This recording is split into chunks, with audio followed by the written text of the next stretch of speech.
L'Église catholique fait mémoire de Sainte Thérèse de l'Enfant Jésus. Thérèse naquit à Alençon le 2 janvier 1873.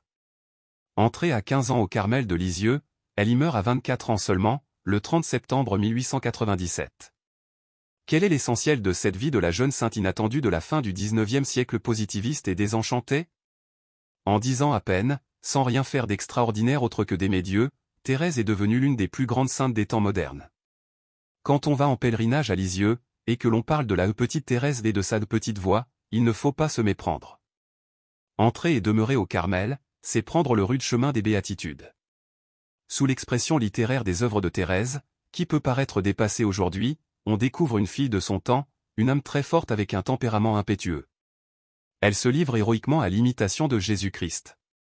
Il faut se rappeler le nom au complet de Sainte Thérèse de l'Enfant Jésus et de la Sainte Face, du Christ total, de Bethléem et de Nazareth, de l'agonie, de la Passion et de Pâques. Le monde entier va connaître l'histoire d'une âme. Dans cet écrit que Thérèse a rédigé par obéissance, elle donne un message très fort, simple mais particulièrement exigeant, la voie d'enfance selon l'Évangile. Ce chemin, illuminé par un abandon plein d'espérance en la miséricorde d'un Dieu de tendresse, notre Père, a certainement éclairé et guidé d'innombrables personnes, enfermées dans le carcan du jansénisme ou d'une ascèse desséchante. Thérèse se montra toujours très proche, dans sa prière et sa sympathie, de ses frères, les pécheurs et les incroyants. Sainte Thérèse de Lisieux, après avoir traversé les épreuves de la maladie, les difficultés du combat spirituel et une longue nuit de la foi, pouvait signer sa vie, si courte de temps et si dense de foi et d'amour, par cette parole, ma vocation, je l'ai enfin trouvée, ma vocation, c'est l'amour au cœur de l'Église ma mère, je serai l'amour. L'Église proclamera Thérèse de Lisieux patronne des missions et même docteur de l'Église en 1997. Sainte Thérèse de l'Enfant Jésus, priez pour nous. Évangile.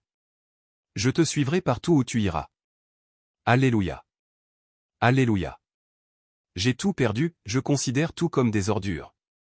Afin de gagner un seul avantage, le Christ.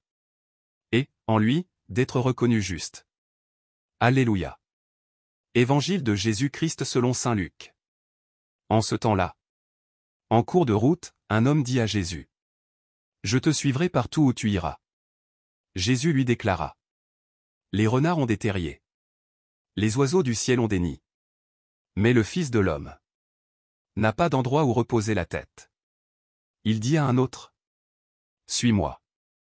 L'homme répondit: Seigneur, permets-moi d'aller d'abord enterrer mon père. Mais Jésus répliqua: Laisse les morts enterrer leurs morts. Toi, pars, et annonce le règne de Dieu. Un autre encore lui dit: Je te suivrai, Seigneur. Mais laisse-moi d'abord faire mes adieux aux gens de ma maison. Jésus lui répondit: Quiconque met la main à la charrue, puis regarde en arrière, n'est pas fait pour le royaume de Dieu. Acclamons la parole de Dieu. Louange à toi Seigneur Jésus.